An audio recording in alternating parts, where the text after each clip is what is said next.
Bonjour, aujourd'hui je vous emmène en Égypte. Il y a quelques mois, les 8 libraires francophones du Caire ont poussé un cri d'alarme pour dénoncer ce qu'ils appellent leur mise à mort.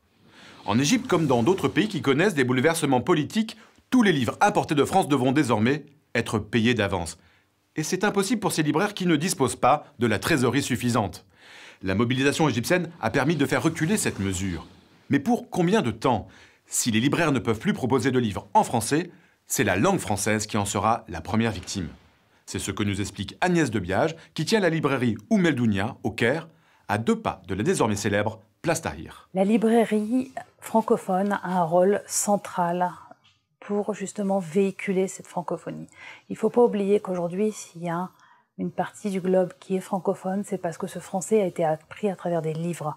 C'est parce que cette culture francophone a été véhiculée par des écrits, véhiculée par des auteurs. Donc aujourd'hui, il ne faut surtout pas oublier ce rôle essentiel qu'a le libraire qui lui fournit ses livres, mais également les choisit en amont de manière à encourager à la découverte de tous ces auteurs et de toutes ces thématiques qui composent cette culture francophone. Il y a environ 400 libraires francophones dans le monde. L'Association internationale des libraires francophones fête ses 10 ans cette année.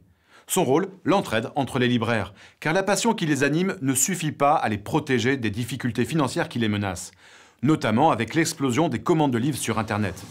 Pour maintenir ces îlots de francophonie, les libraires ont besoin de vous.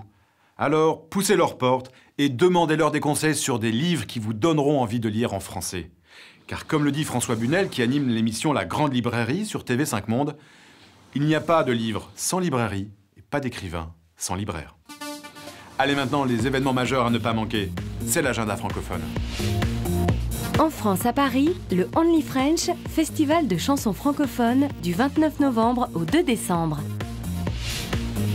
En France, à Montpellier, 5e édition du Festafilm, festival du film lusophone et francophone du 29 novembre au 2 décembre. Aux États-Unis, à Manhattan, le festival du film français au Florence Gould Hall du 30 novembre au 2 décembre. Rendez-vous maintenant sur Internet pour en savoir plus, réagir et partager vos coups de cœur francophones. Prochaine destination, la Tanzanie. D'ici là, bonne semaine à tous sur la planète francophone.